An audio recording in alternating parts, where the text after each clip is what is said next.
आज विश्व स्वास्थ्य दिवस है और आज ऐसे मेहमान हमारे प्रोग्राम में आमंत्रित हैं जो विश्व प्रसिद्ध शोधकर्ता, लेखक और स्वास्थ्य नव प्रवर्तक है। जी हाँ, डॉक्टर विश्वरूप राय चौधरी। आपने लाखों लोगों को स्वस्थ जीवन शैली की ओर प्रेरित किया है। डॉक्टर विश्वरूप राय चौधरी जी, आकाशवाणी जोधपुर के नारी वाटिका कार्यक्रम में आपका बहुत बहुत स्वागत है। धन्यवाद, थैंक यू। डॉक्टर साहब, सबसे पहले जानना चाहते हैं कि नेचुरोपैथी क्या है और नेचुरोपैथी से हम अपने आप को कैसे ठीक कर सकते हैं?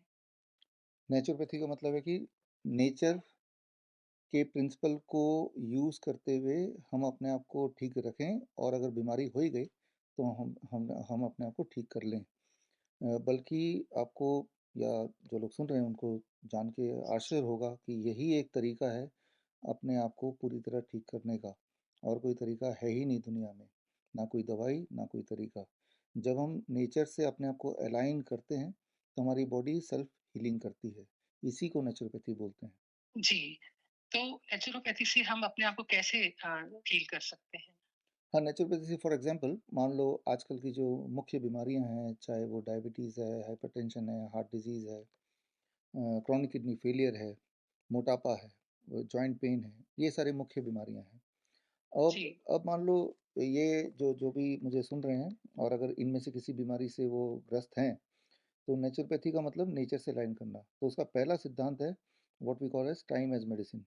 टाइम एज मेडिसिन का मतलब कि सूर्यास्त के बाद कुछ नहीं खाना, यानी कि जी, डिनर शाम के 6 बजे से पहले फिनिश कर दो। तो हमने नेचर से लाइन किया। जैसे पक्षियां हैं, जानवर हैं, उनका अगर हम देखेंगे उन बिहेवियर जो वाइल्ड में रहते हैं, तो उनका बिहेवियर है एक ही टाइम पे खाते हैं, एक ही टाइम पे उठते हैं, एक ही टाइम पे सोते हैं।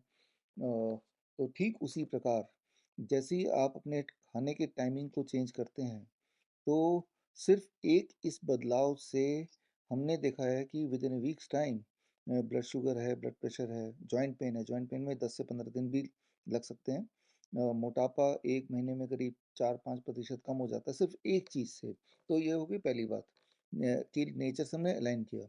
अब दूसरी बात, फूड एज मेडिसिन जिसे बोलते हैं, तो उसको नेचर से कैसे अलाइन करें? तो ये तो हमें समझ आ गई बात कि भाई सूर्यास्त से के बाद कुछ खाना नहीं है, तो जो खाना है वो क्या खाना है?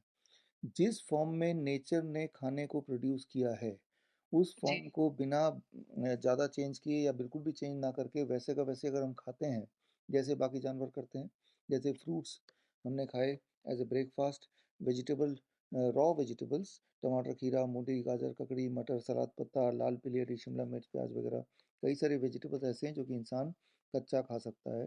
तो लंच में 50% of the lunch should be this raw vegetables. Dinner जो कि 6 बजे से पहले करना है उसमें भी सलाद एक मुख्य पार्ट होना चाहिए। इसके अलावा जैसे all kind of nuts, sprouts, जिस फॉर्म में नेचर ने बनाया वैसे ही खा लिया। और जो चीज़ें नेचर के विपरीत हैं उन्हें हमने छोड़ दिया, जैसे रिफाइंड फूड जो फैक्ट्री से बन के आती है, पैक्ड एंड रिफाइंड फूड इंसान ने जो बनाया है। जो भी चीज़ जी, इंसान ने बनाया उसे छोड़ दो और जो भी चीज़ नेचर ने बनाया उसे नेचर के फॉर्म में ही खाओ। जैसे डेयरी प्रोडक्ट्स हैं, ये सोचने वाली बात है कि जब इंसान गाय के बछड़े का दूध गाय से छीन के हम लेते हैं तो नेचर का रूल हम जी, ब्रेक कर रहे हैं। इंसान का दूध के लिए इंसान का खुद का दूध, एक बच्चे के माँ का दूध ही उसके लिए उसका न्यूट्रिशन है और गाय के का दूध उसके बछड़े के लिए है। लेकिन इंसान एक ऐसा जानवर है जो दूसरे जानवर का दूध पीता है जिंदगी भर। तो नेचर का रूल ना ब्रेक करें, डेयरी प्रोडक्ट छोड़ देते हैं तो हम नेचर से अलाइन हो गए।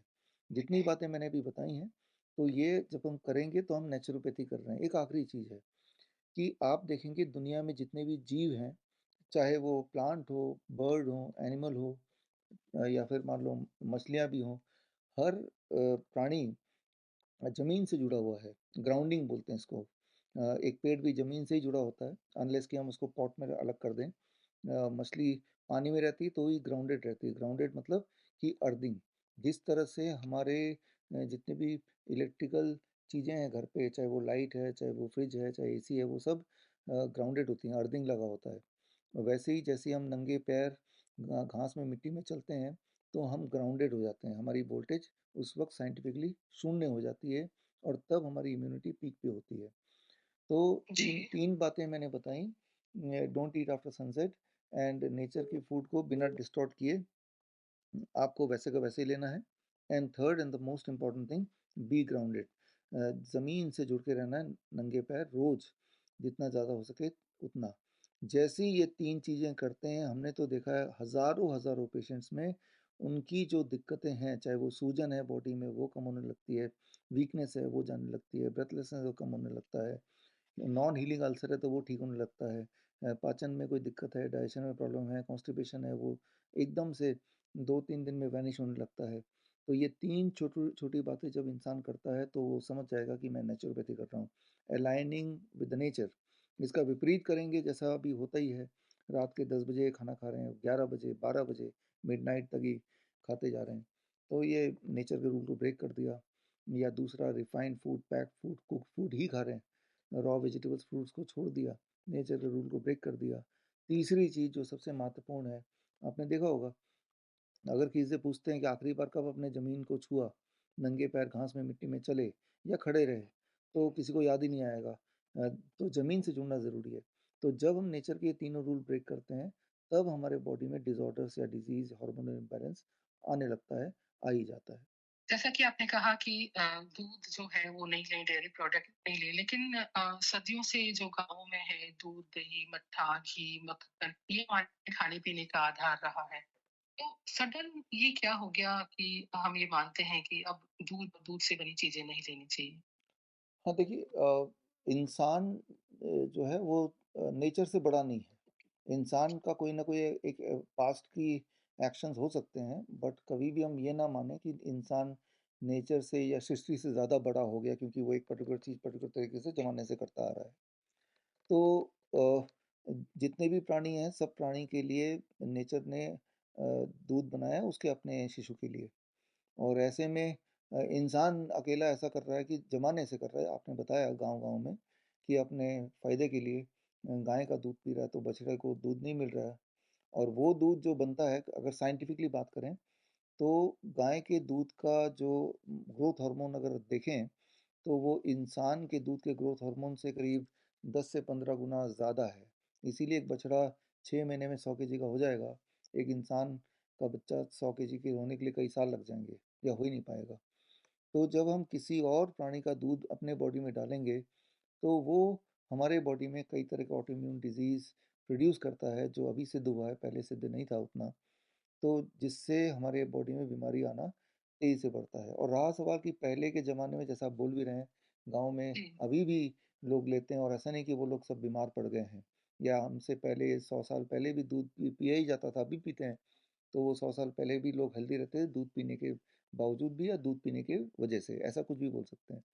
लेकिन तब की ज़िंदगी अगर देखें, उस वक़्त जो गाय भैंस थे, उस उनका जो न्यूट्रिशन था, उनका जिस तरह का लाइफ़स्टाइल था गाय भैंस का, वो आज से बिल्कुल अलग। अभी तो ग्रोथ हार्मोन दिए जाता है, इंजेक्शंस दिए जाते हैं, पोल्यूटेड एनवायरनमेंट में गाय भैंस रहते हैं, जीएमओ वगैरह फीड किया जाता है गाय को, तो उसके अंदर जो दूध निकल कर आ रहा है वो केमिकल दूध निकल रहा है।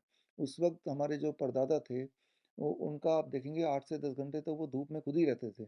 दिन जिस तरह का उनका दिनचर्या हुआ करता था, एसी वगैरह होते थे नहीं, धूप में रहते थे, नंगे पैर रहते थे, घास में मिट्टी में कोई ना कोई काम पड़ ही जाता होगा उस वक्त। और उनके डाइट का अच्छा खासा हिस्सा अनकुक्ड ही रहता था, एटलीस्ट प्रोसेस्ड नहीं रहता था। जो रिफाइनिंग जो चीज़ आई है वो चीज़ थी नहीं तब, बहुत कम थी। इलेक्ट्रिसिटी आने के बाद, इलेक्ट्रिसिटी भी 150 साल पहले ही आई है, 100 साल पहले ही गाँव गाँव तक पहुँची, उससे पहले तो बिजली भी नहीं थी।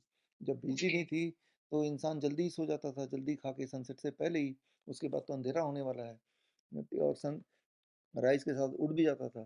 तो वो नेचर से अलाइन था। तो वो उस अलाइनमेंट में अगर दूध तब पी भी लिया, तो वो भी एक प्योर दूध, जो कि पौष्टिक दूध। लेकिन आज सब कुछ बदल गया है, और इसीलिए मैं तो ये बोल रहा हूँ कि जो तो बीमार नहीं है वो दूध पीते रहे, लेकिन जो तो बीमार पड़ ही गया है, डायबिटीज़ हो ही गई है, इंसुलिन डिपेंडेंट हो ही गए हैं, और अभी आपको पीछा छुड़ाना है, तो ज़रूर जब तक कि बीमारी चली ना जाए, एटलीस्ट तब तक एनिमल फूड, डेयरी प्रोडक्ट छोड़ना ही होगा। और जैसे ही वो छोड़ते हैं हमारे पेशेंट्स, तो वो देखते हैं छोड़ते ही within the first 24 hours insulin dependency जो है 50% 40% रिड्यूस हो ही जाती है, यानी कि उनको इंसुलिन की मात्रा घटाना ज़रूरी हो जाता है, otherwise they go on hypoglycaemia. तो ये सारी चीज़ें हमने देखी हैं ना, तो ये सारा रिकॉर्डेड है पूरे दुनिया में, कि जहाँ जहाँ डेयरी प्रोडक्ट ज़्यादा होता है, जैसे डेनमार्क है, स्विट्ज़रलैंड है, तो वहाँ पे हड्डियों की बीमारी ज़्यादा है। थाईलैंड में, वियतनाम में डेयरी प्रोडक्ट एक्सपोर्ट होता है, वो खुद नहीं खाते हैं। तो वहाँ पे आप दे जाएंगे कभी, तो वहाँ हड्डियों की बीमारियाँ नहीं हैं। हमारे जहाँ से मैं आता हूँ, वेस्ट बंगाल, कोलकाता, वहाँ तो दूध का बहुत ज़्यादा यूज़ होता है। हरियाणा में भी जहाँ मैं रहता हूँ अभी, और यहाँ पे हड्डियों की बीमारी बाकी जगह के मुकाबले ज़्यादा है। तो अगर हम आंकड़ों को देखें तो तब हम कन्विंस हो जाएंगे कि दूध की हमें आवश्यकता नहीं है, या फिर हम खुद एक बार ट्राई करें। मैं तो बोल रहा हूँ जो लिसनर्स हैं, एक हफ्ते के लिए आप डेयरी प्रोडक्ट को स्टॉप करके देखो, बाकी कोई बदलाव मत करो। एक हफ्ते में ही आपको पता चल जाएगा, कॉन्स्टिपेशन गायब होने लगेगा, ब्लड शुगर थोड़ा नीचे आने लगेगा, बीपी थोड़ा नीचे आने लगेगा, एनर्जी थोड़ी बढ़ जाएगी, नींद थोड़ी अच्छी हो जाएगी, just by stopping dairy products. क्या ये कह सकते हैं कि अब जीवन बदल गया है, जीवन शैली बदल गई है, खान-पान के तरीके बदल गए हैं, तो अब ये अपने को भी बदलने की ज़रूरत है कि अब डेयरी प्रोडक्ट से दूरी बनाए रखें, अगर हमको और आपको स्वस्थ रहना है तो? जी। यू आर राइट कि अब तो सारा कुछ ही बदल गया। तब सिनेरियो अलग था। एक इंसान, एक गाय जैसे धूप में रहता है, 8 घंटे धूप में रहता है, पसीने बहाता है, एक इंसान भी साथ में लगा रहता था। अब पसीने तो आते ही नहीं है, एसी में ही रहते हैं जी। सब लोग। उतना फिजिकल वर्क है नहीं कि जो दूध पियेंगे वो डाइजेस्ट भी हो जाएगा, मेटाबोलाइज हो जाएगा। तो सिनेरियो इज टोटली चेंज। जी, डॉक्टर साहब, आप हमेशा अपने प्रोग्राम में डीआईपी डाइट की बात करते हैं, तो ये डीआईपी डाइट क्या है और क्या ये डाइट हर उम्र का व्यक्ति, महिला, पुरुष ले सकता है? हाँ, जिसके भी दांत हैं, वो छोटे बच्चे से लेके, वो सब डीआईपी डाइट को उनको लेना चाहिए। आज से करीब 2014 में हमने डीआईपी डाइट डेवलप किया था, इस सोच के साथ कि भाई ये एक ऐसा डाइट होगा जिससे हर तरह की बीमारी में फ़ायदा होगा। ये सिंपली ऐसा है कि 12 बजे तक तो फलों पे रहना है, फ्रूट ब्रेकफास्ट। सर जैसे मेरा बॉडी वेट 70 केजी, तो एक और शून्य लगा दूंगा तो 700 ग्राम फल जरूर खाना है। अधिक खा सकते हैं, अधिक में कोई लिमिटेशन नहीं है, लेकिन टारगेट ये कि 700 ग्राम तो जरूर खाएं, एक बार में, 2 बार में। मीठे फल, खट्टे फल, डायबिटीज़ है तो मीठे फल ज़रूर खाएँ। आम है, अभी आम का अच्छा। सीज़न आ जाएगा। हाँ, अंगूर, आम, चीकू। तो आश्चर्य की बात होगी बहुत लोगों के लिए कि भई मीठे फल डायबिटीज़ के पेशेंट को, अगर डायबिटीज़ के पेशेंट मीठे से मीठे फल खा सके, वो भी ढेर सारे, वो भी सुबह नाश्ते में, तो उनका ब्लड शुगर बड़ी तेज़ी से नीचे आता है और उनकी दवाइयाँ छूट जाती हैं। 3-4 दिन में, ये भी नहीं बोल रहा हूँ 3-4 महीने, 3-4 दिन में उनको नज़र आएगा। उन्हें तो ये शक होने लगता है कि मैंने मीठा फल खा लिया, तो ब्लड शुगर नीचे दिखा रहा है, तो शायद ग्लूकोमीटर खराब हो गया, जबकि ये ब्लड शुगर को डाउन करता है। Number one. Number two, lunch में डीआईपी डाइट में plate one, plate two, plate two में तो जो भोजन जो खाता है वही खाएगा, ट्रेडिशनल रोटी सब्जी दाल जी। चावल। लेकिन उससे पहले प्लेट वन में सलाद खाना होता है, 3 से 4 तरह की कच्ची सब्जी, बॉडी वेट के अनुसार। जैसे मेरा body weight 70 kg into 5, that become 350, make it gram. यानी कि मुझे 300 साढ़े 350 ग्राम पहले सलाद खाना है, फिर रोटी सब्जी दाल चावल खाना है। डिनर में भी यही करना है। और दो तरह की चीज़ों को मैं छोड़ने बोलता हूँ डीआईपी रेट के according. One is anything comes out of animal, जानवरों से जो चीज़ आई है उसे छोड़ दीजिए। जानवर से क्या आया है, डेयरी प्रोडक्ट आता है या फिर मीट मछली अंडा आता है। जो भी चीज़ फैक्ट्री से निकल के आती है उन्हें तो बिल्कुल छोड़ दीजिए। पैक्ड चीज़ें, बिस्किट, ब्रेड, नमकीन वगैरह, रिफाइंड चीज़ें छोड़ दीजिए। अगर आप ये कर रहे हैं और 15-20 मिनट धूप में भी जा रहे हैं, that means you are in accordance to the DIP diet. यानी हम कह सकते हैं कि शुरुआत फ्रूट से करें और उसके बाद आप जो खाएँ, सैलेड खाएँ, उसके बाद आपका पसंद का जो कुक फूड है वो खा सकते कुक फूड लंच हैं। और डिनर में। जी, जी। डॉक्टर साहब, ये जो डीआईपी डाइट आपने बताई है, क्या ये हर तरह के लोग खा सकते हैं और इसमें वो भी लोग शामिल हैं जिनको क्रॉनिक बीमारी है, या उनको किसी अलग तरह की डीआईपी डाइट दी जाती है? हाँ, पहली बात तो ये कि ये डाइट अगर लेंगे तो it will prevent a disease. ये हमने देखा है पिछले 10 सालों में, 10-12 सालों में।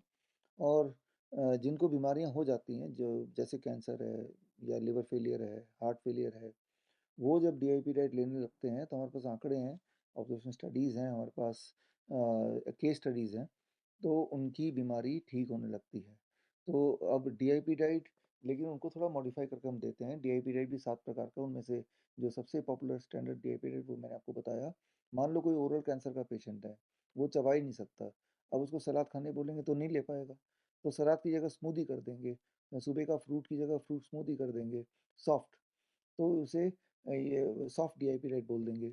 तो इस तरह से कोई इंसुलिन डिपेंडेंट पेशेंट है, उसकी इंसुलिन छूट ही नहीं रही, आधी तो छूट गई डीआईपी डाइट लेते ही, लेकिन पूरी नहीं छूट रही, तो उसका प्लेट टू जो कुक फूड है वो कुछ दिनों के लिए छोड़ देंगे, हटा देंगे, then it becomes raw DIP diet.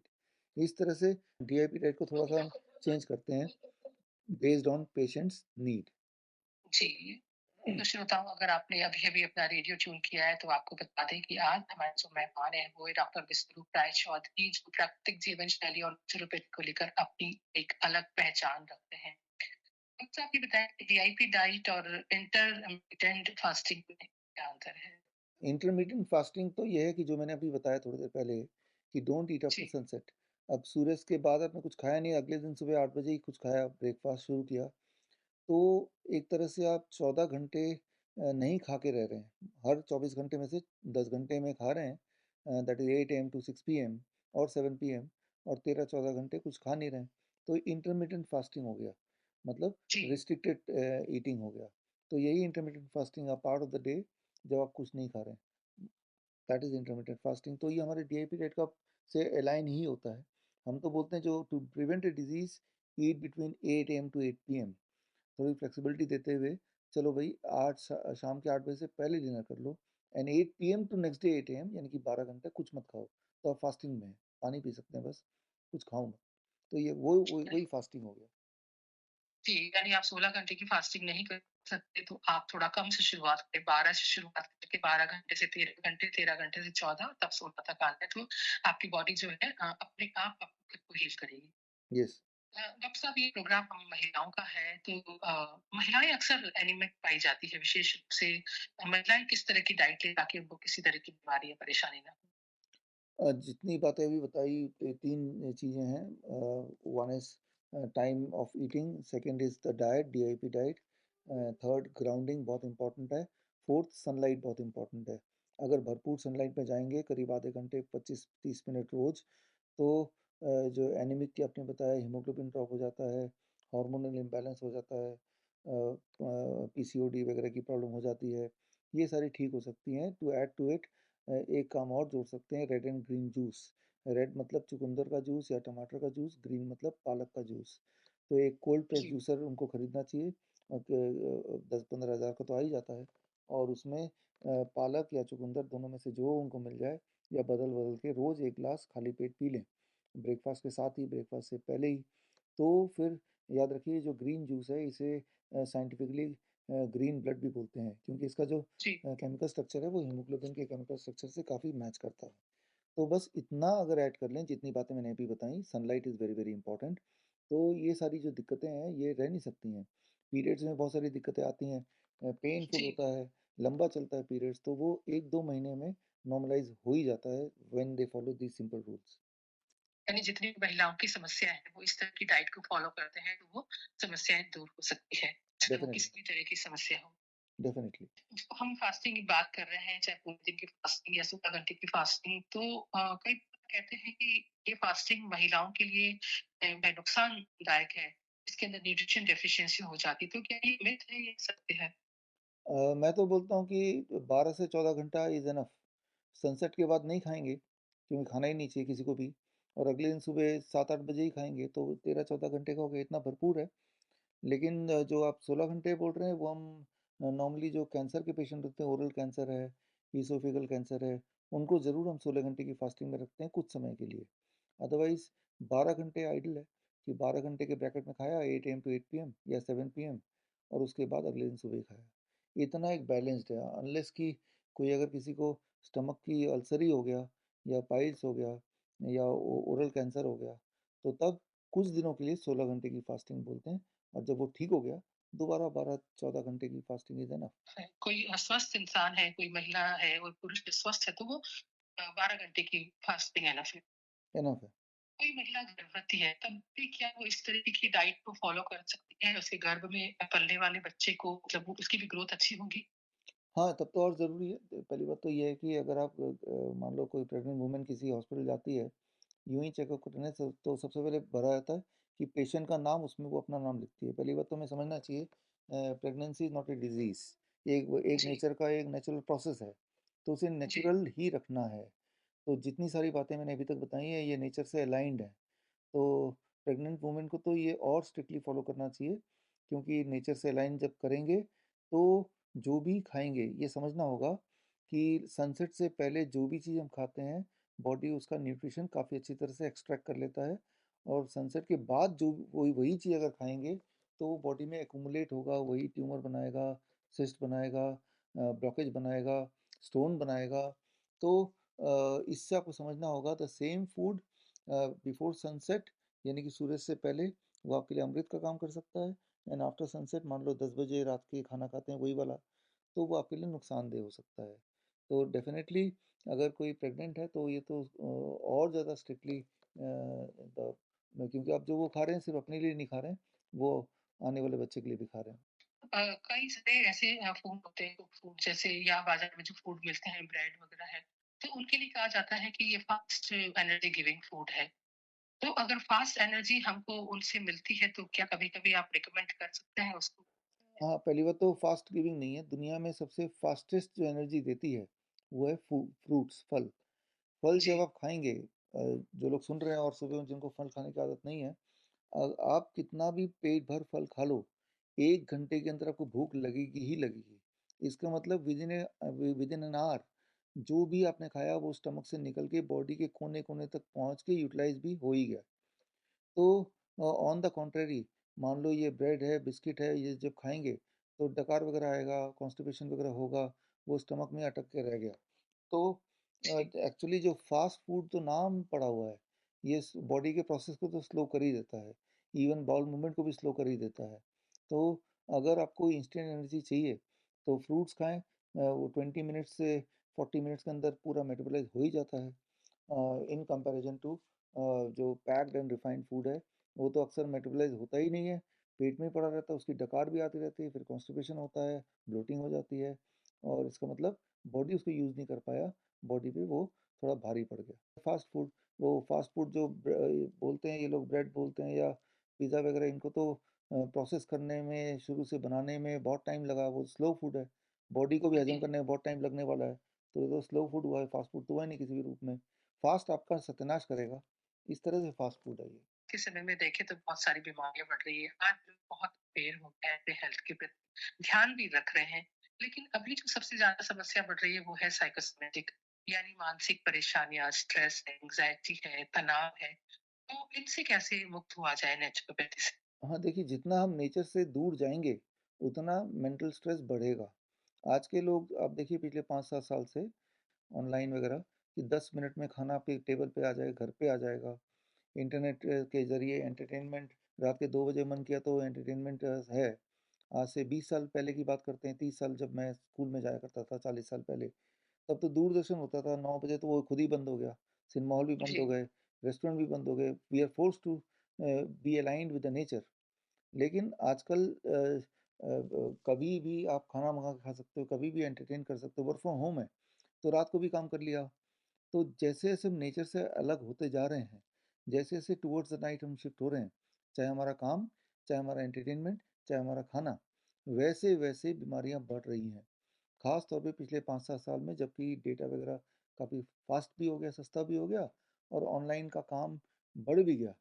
तो वैसे वैसे आप देखेंगे कि बैठे बैठे बैठे बैठे वो भी रात को खा भी रहे हैं, क्योंकि बैठे बैठे काम करेंगे कुछ खाएंगे भी। जी, तो आपको एक चीज़ चुनना पड़ेगा, या तो हेल्थ चुन लो या इस तरह का लाइफस्टाइल चुन लो, दोनों एक साथ तो हो नहीं सकते। दुनिया भर में देखा गया है ये डेटा, ऑलरेडी कई कंट्रीज़ में आया है। जो लोग रात को लेट नाइट वाला काम करते हैं उनमें हर तरह की बीमारियां, मोर्टेलिटी रेट भी ज़्यादा है, कैंसर और heart disease, chronic kidney failure, early death, ये सारी चीज़ ज़्यादा है। तो वापस हमारे पिछले ज़िंदगी में जब दूरदर्शन का टाइम हुआ करता था, उसमें आना पड़ेगा। एंटरटेनमेंट वगैरह ये सारी चीज़, रात को जब हम ब्राइट लाइट एक्सपोजर लेते हैं तो वो हमारे जो साइकोसोमेटिक डिजीज़ है वो ज़्यादा उसमें इम्पैक्ट डालता है negatively. Bright light exposure should be before the sunset. जो भी ऐसे मेंटली इल पेशेंट हैं जिनके बारे में पूछ रहे हैं आप, तो ऐसे पेशेंट को तो मेरी पहली सलाह ये है, live in brightness in the day and you will get a good sleep in the night. जितना ज़्यादा ब्राइटनेस में दिन में रहेंगे और सोने से कम 2 घंटे पहले डार्कनेस में रहेंगे, मान लो आपको 10 बजे जी, सोना है तो 8 बजे ऑनवर्ड्स आप अपने लाइट्स को कम कर दीजिए, मोबाइल के स्क्रीन को मत देखिए, उसका उसका काम पहले ही कर लीजिए 8 बजे से पहले। तो जब डार्कनेस में आप रहेंगे रात को, तो आपकी नींद अच्छी होगी, जब नींद अच्छी होगी तो ही स्ट्रेस और मेंटल जो भी एनजाइटी है ये कम होगा। एक आखिरी बात, जब भी किसी को एनजाइटी हो या स्ट्रेस हो, या एंगर हो या सिजोफ्रेनिया हो, और तब अगर उस इंसान को उसको बाहर ले जाके नंगे पैर एक चेयर दे दिया, वो घास में मिट्टी में पैर रखा हुआ है और बैठ गया, 1 घंटा बैठने से जो इस तरह की साइकोसोमेटिक बीमारियों की दवाई है, वो जिस तरह का रिलीफ देता है, उसी तरह का रिलीफ महसूस होता है। लेकिन वो तो रिलीफ देता है at the cost of making you more sick and drug dependent. ये रिलीफ देगा आपके साइकोसोमेटिक जो मेन कॉज है इन्फ्लेमेशन इन द ब्रेन, उसको ठीक करके। तो ग्राउंडिंग एक बहुत इंपॉर्टेंट बात है। सनलाइट एक्सपोजर ब्राइटनेस में रहना बड़ा इंपॉर्टेंट है, रात को डार्कनेस में रहना बड़ा इंपॉर्टेंट है, लीडिंग टू गुड स्लीप। और इससे इंसान देखेगा कि जो मेंटल जो दिक्कतें हैं, उनमें तो आराम मिल ही जाता है, मिल ही जाएगा। जी, यानी आप किसी भी रूप में धरती से जुड़ रहे हैं, सूरज से जुड़े रहे हैं, नेचर से जुड़े रहे हैं। Yes, yes, yes. इससे ही देखिए, फिजिकल और मेंटल तो आपस में कनेक्टेड ही हैं। जब जी, इंसान फिजिकली स्वस्थ हो रहा होगा, वो तभी हो पाएगा जब मेंटली भी स्वस्थ हो रहा होगा। और अगर मेंटली जी, स्वस्थ हो रहा है तो फिजिकली भी स्वस्थ होगा। तो चाहे किसी भी इंसान का कारण कुछ भी हो, कि मैं ये लाइफस्टाइल इसलिए फॉलो करूंगा कि मेरा दिमाग का स्ट्रेस कम हो जाए या मेरा मोटापा कम हो जाए, both goes hand in hand. ऐसा नहीं हो सकता कि फिजिकली वो ठीक होने लगा by following all this rules जो हमने बात किया, लेकिन मेंटली वो वैसे का वैसे, ऐसा नहीं होगा। दोनों चीजें ही एक एक तीर से कई निशाने एक। जी। डॉक्टर साहब, किसी व्यक्ति को कोई बीमारी है, उसकी रोज की कोई गोली चल रही है, सपोज शुगर है, बीपी है या कुछ भी है, तो उस गोली के साथ-साथ वो नेचुरोपैथी को फॉलो कर सकता है? हाँ, देखिए इसमें समझना पड़ेगा। जैसे मान लो डायबिटीज़ का सबसे आसान एग्जांपल ले लेता हूँ। वो दवाई ले रहा है, मेटफॉर्मिन ले रहा है, उसकी ब्लड शुगर 150 रहती है दवाइयों के साथ। अब जैसे ही वो जी, ये फ़ॉलो करेगा, पहले 24 घंटे के अंदर ही उसका ब्लड शुगर नीचे आने लगेगा बड़ी तेज़ी से। तो जी, 100 के नीचे आने लगेगा। तो क्योंकि दवाई का भी असर है और इस लाइफ़स्टाइल का भी। अब अगर वो दवाई छोड़ेगा नहीं ना, तो लो ब्लड शुगर हो जाएगा, हाइपोग्लाइसीमिया, और ख़ास तौर पे जब वो सो रहा होगा। तो जी, हाइपोग्लाइसीमिया हमारे बॉडी को ज़्यादा तेज़ी से बैड इफ़ेक्ट करते हैं इन कंपैरिजन टू हाइपरग्लाइसीमिया। एक बार को ब्लड शुगर आपका ज़्यादा रहता है तो कई महीनों में आपका ऑर्गन डैमेज होगा, लेकिन ब्लड शुगर काफ़ी कम रहता है तो एक ही दिन में 1 घंटे में भी कोमा में जाता है इंसान या ऑर्गन फेल हो जाता है। तो करना ये होगा कि अगर ये लाइफस्टाइल फॉलो किया तो बार बार आपको दिन में कम से कम 1-2 बार ब्लड शुगर चेक करना है, फिर ही दवाई लेना है। और जैसे जैसे ब्लड शुगर नीचे आता है अकॉर्डिंगली दवाई को या इंसुलिन को टेपर डाउन करना ज़रूरी है। चाहे बीपी की तो बात करें, शुगर की बात करें, थायराइड की बात करें।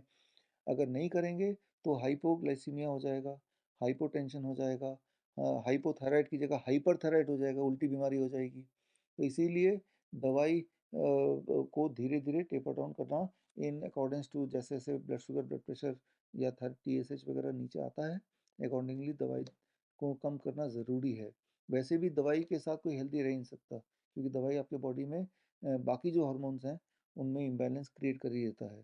तो ये छोटी सी बात है, you have to taper down the drugs.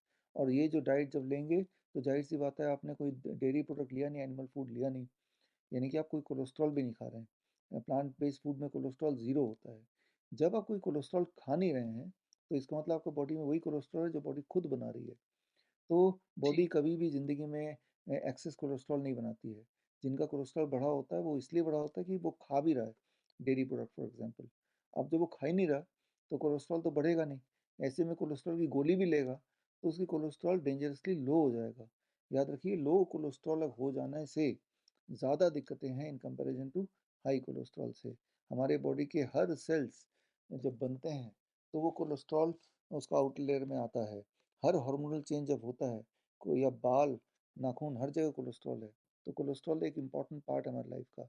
बोलने का मतलब ये है कि दवाई लेते रहें और ये भी करते रहें तो वो आपके लिए अच्छा नहीं है। दवाई धीरे धीरे टेपर डाउन करना ज़रूरी है। यानी आपको कोई भी बीमारी है तो उसका चेकअप कराते रहें आप, और अगर वो चीज़ नॉर्मल आ रही है तो आप डॉक्टर की सलाह से वो दवाई छोड़ सकते हैं और नेचुरोपैथी को कंटिन्यू रख सकते हैं, क्योंकि वो किसी भी रूप में नुकसानदायक है।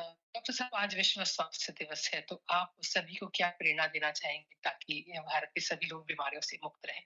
हाँ, एक इम्पॉर्टेंट बात, आज वर्ल्ड हेल्थ डे है इसमें, कि याद रखिए, मैंने तो ये देखा है, बड़ी से बड़ी दिखने वाली बीमारी का आसान से आसान इलाज घर बैठे ही हो सकता है।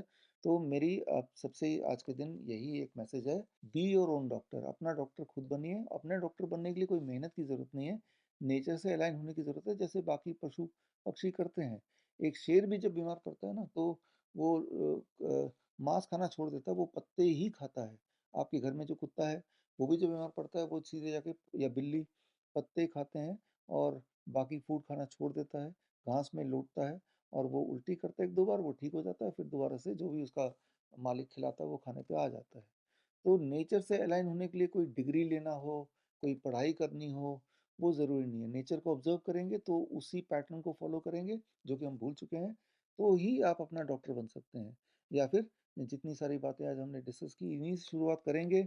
मैं तो बोलता हूँ आज के दिन वर्ल्ड हेल्थ डे है, इस मौके का फ़ायदा उठाते हुए 7 डेज़ चैलेंज लीजिए, 7 से लेके 14 तारीख तक, कि जितनी सारी बातें यहाँ डिस्कस की गई हैं, 7 दिन के लिए ही सही, अपने जीवन में पूरी तरह इम्प्लीमेंट करके देखिए, ओनली फॉर 7 डेज़। और मैं तो पूरे शर्त के साथ बोल सकता हूँ, आपको अपने बॉडी में ज़बरदस्त ट्रांसफॉर्मेशन 7 डेज़ में ही दिखेगा। और ये हम हज़ारों पेशेंट में रोज़ ही देखते हैं, हमारे पास तो इतने हॉस्पिटल्स और क्लिनिक्स, हम जानते हैं ये बात। और अगर 7 दिन में आपको एप्रोप्रिएट रिजल्ट दिखा, तो फिर इसको अपना लाइफस्टाइल का पार्ट बनाइए, यही मेरा। डॉक्टर विश्वरूप राय चौधरी, आपने अपना कीमती समय देकर आज विश्व स्वास्थ्य दिवस पर आकाशवाणी जोधपुर दारी बाटिया कार्यक्रम के माध्यम से स्वास्थ्य के लिए सभी को अवेयर किया, इसके लिए आपका बहुत बहुत आभार। साधुवाद। धन्यवाद। Thank you for inviting me.